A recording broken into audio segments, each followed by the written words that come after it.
Hey farm friends, welcome to Haven Acres. This is Staci, and we are experiencing a week of rain. And yesterday we took a day and did some fun things, went on kind of a date day. We incorporated some farm errands into our date day, but it was a wonderful day. And today we are back at it. I am spending the day, part of the day, in the greenhouse, and I remembered it's been almost a month since I did my first little greenhouse tour. So I want to document because in 4 weeks' time, some things have changed. There's not, a grand display of flowers or anything like that, but things have grown and changed, and I just want to document this more for myself than for anything else. So I'm so glad that you're here, and I hope you enjoy. In the last video, you saw that I had planted radishes in pots. I actually harvested some the other night and we ate them for supper. I did leave the ones that haven't matured yet, and I will get another little harvest out of these. They were so good. I recently planted some Shasta daisy, and although they are not edible, they are purely for my viewing pleasure. I wanted to see if I could get them to start from seed. I can't tell you over the years how many, probably, I'm a little embarrassed to say, but probably thousands of dollars that I've spent in buying bushes or started plants, things like that, from a nursery or greenhouse. And believe me, I would still spend money there today. There's nothing wrong with that. However, now I'm thinking of things a little differently than I used to. And if I can take a $1.99 packet of seeds and turn that into 28 plants, which I will, that is a money saver. And of course, I'm all about saving money. Up here, I have some sweet alyssum. This is a carpet of snow, and they are just barely coming up. White alyssum is something that you'll see in hanging planters, hanging baskets. And I'm going to have some growing out of this cute little fish teapot. I think it'll be darling. I've also planted cosmos, and they're coming up, mainly because the bees will love them, and we have beehives, and I want them to be happy. Also, carpet of snow, royal carpet, I should say. So this will be purple. Bok choy that I planted the other day is up. So exciting. I planted lemon balm the other day, which has come up very quickly. I'm actually kind of surprised. And here we have some changes. These are leek. The tags are facing the wrong way because I switched the trays back and forth. Then we have, I think these are sweet Spanish onions. Then we have red onion. I don't remember the variety. And again, more sweet Spanish onions. Look at the broccoli from a month ago. There is such a huge difference. Broccoli, and that is cauliflower in the back.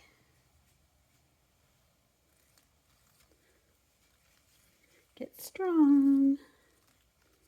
If you run your hands over the plants in this type of a situation where there's no wind, it helps to strengthen them.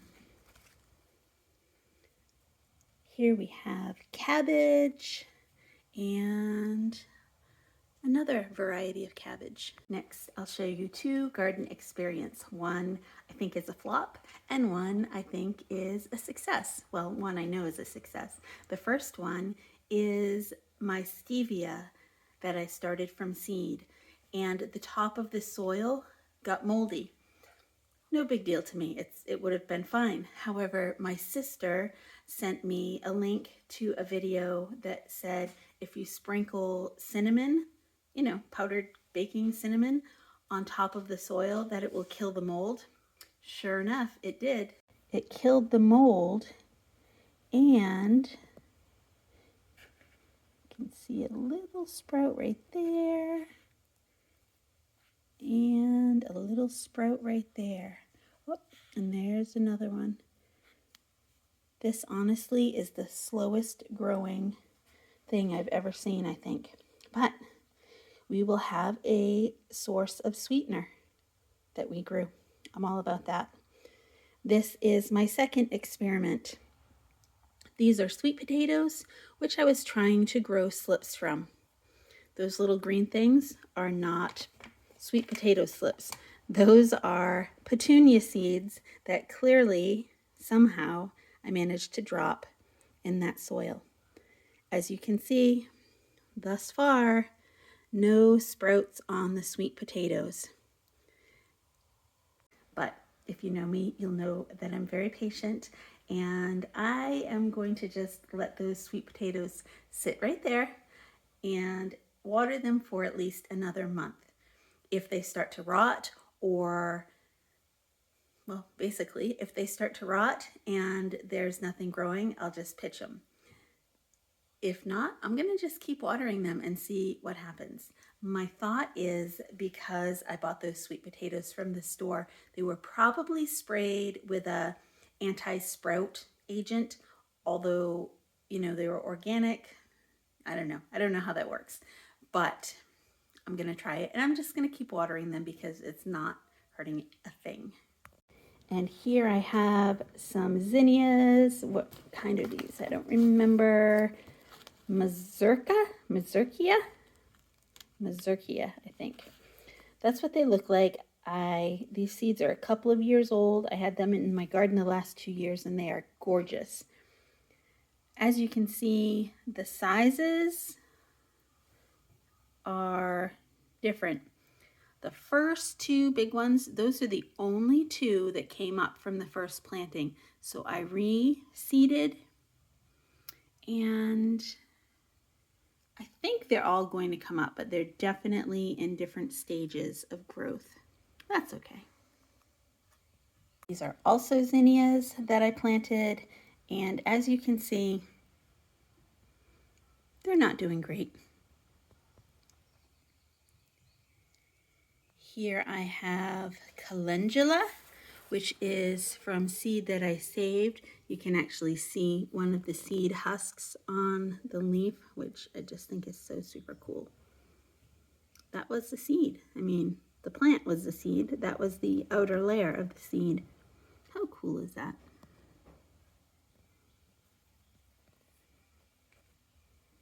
Brussels sprouts are doing great, and the Brussels sprouts, along with the cabbage, will be going out into the garden very soon.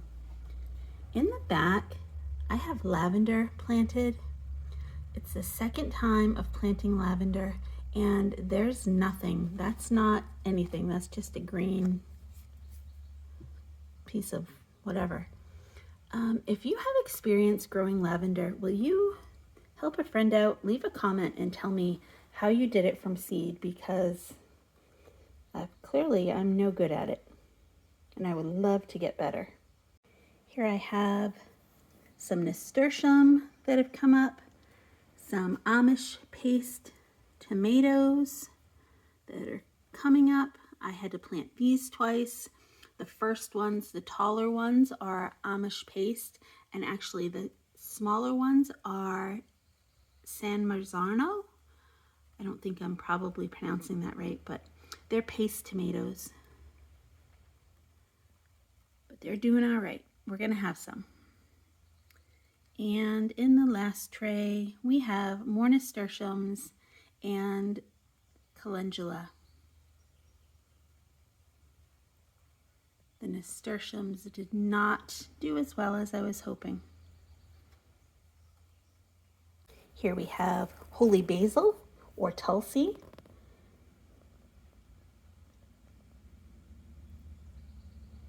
It makes a wonderful tea. And then I have some more stevia planted. These 3 pots have stevia sprouting, and in the back, more zinnias. They have not sprouted yet, but they will. Now, I want to show you what I mean by saving money by taking seeds and turning them into plants. They're Bachelor Buttons, which are edible and they are medicinal. I have 40 Bachelor Button plants growing here. That was 1 packet of seeds. $1.99 has made 40 plants. Now, if I went to the greenhouse and let's just say I got a smoking good deal and found those for $2 each, which I wouldn't, they would probably be closer to $3. So let's go with $3. I think that's more realistic. $3 for 1 plant, there's 40 of them. That would be $120 that I would have had to have spent. And of course, I would not have ever purchased 40 plants. So for $1.99, some pots, which I bought the cheapest pots off Amazon. They are super cheap, let me tell you. And some potting soil. I have $120 worth of beautiful Bachelor Button plants that will be ready for our garden and ready for our little home apothecary and ready for the bees. What is this called? I can never remember. Coleus. Gosh, why does that not stick in my head? The coleus is super slow growing. That has been in there for a month, but I'm trying something because I try and watch my plants and learn from them. So you see how all of these are many in a square with the exception of that one. My goal was to heavy sow them and then separate them, which I did today. And the root structure is very, very small. But to me, that one looks happier than the rest of them. So I decided to do a little experiment and I separated all of the sprouts, I should say, that were in this one front pot. Very gently took them out and I put them in their own pots or in their own cells. I want to see if in a week's time, if they look bigger and stronger than the other ones. Pansies, I've got nothing. Petunias, oh my word. I am going to have to figure out what I'm going to do with these and separate them for sure. They're doing amazing. Here's one in a hanging basket. I try really hard to save my hanging baskets and planters, things like that, because if you clean them and take care of them well, you can use them for many years.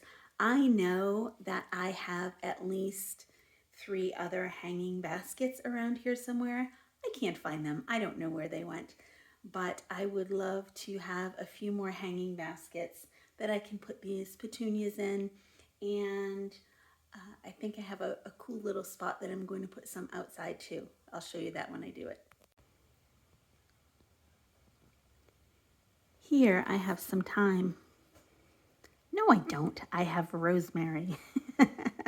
This is rosemary that I tried starting from one branch of rosemary.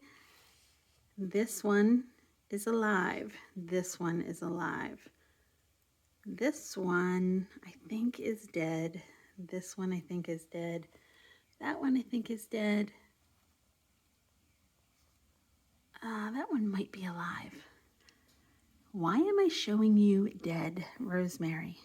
Well, I'm showing you dead rosemary because I don't want you to be afraid of failure.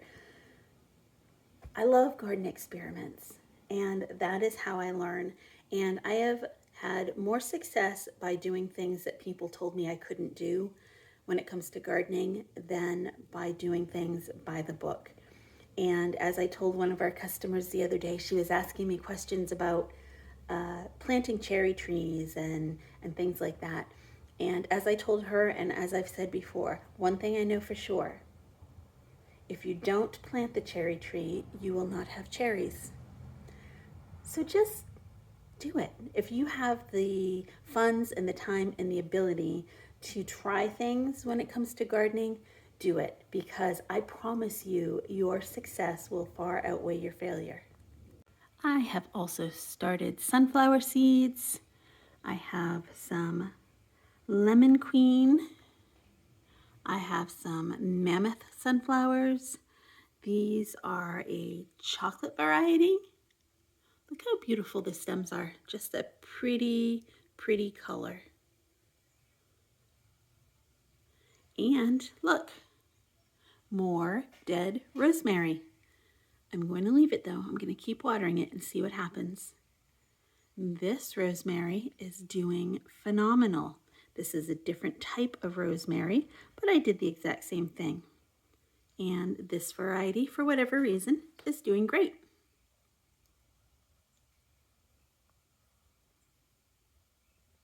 I also started Mexican sour gherkins.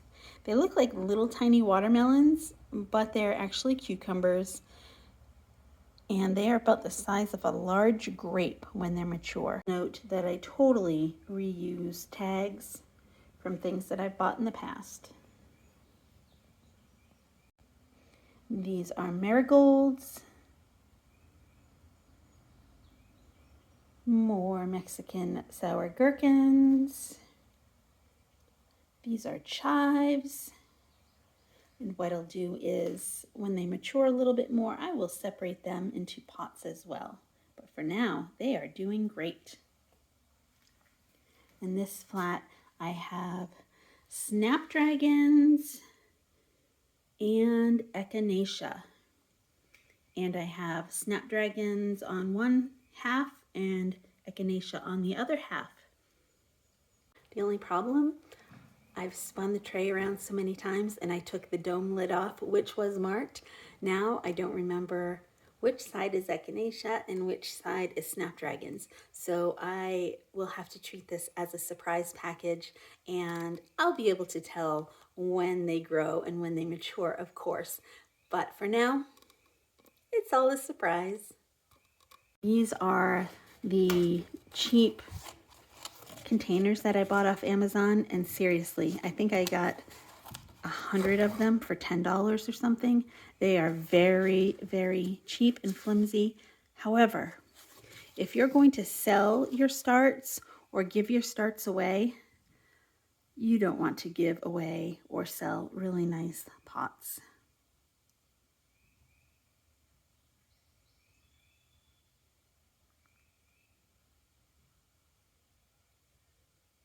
Solo cups are perfect too. Here we have our celery, which is just starting. Again, such a super slow plant. I have no idea what this big seedling is, but it's not spinach. I'm gonna dig it out of there and let it grow. My sage is doing phenomenal. Gosh, I wish we had smell-o-vision here.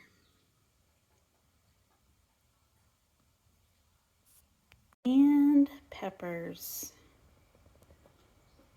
It's going to be a while before we actually have any peppers, but we'll at least have opportunity. I have another cute pot with carpet of snow alyssum growing in it. I think that's just going to be so cute. And this rosemary plant is the mother plant of the rosemary starts that I have that are doing so well. The pansies are still looking gorgeous. I just keep deadheading them. And I have lemongrass that is finally sprouting. Eventually, this pot is going to be lush and full of lemongrass and a couple of other fun little flowers to go along with these pansies. So that is it for our May 4th garden tour. Not our garden tour, our greenhouse tour. We have a lot of gardening coming up. We have to make 2 90-foot beds for potato seeds that we picked up yesterday. Those will be brand new beds. I still have to cover, I think I have 6 more beds in the garden that I need to cover, add compost to. But as you can see, we're super close to getting things in the ground. I have new hoop house plastic. We just ordered it yesterday. It should be here today. Thank you, Griffin Supply. And what else do we have going on?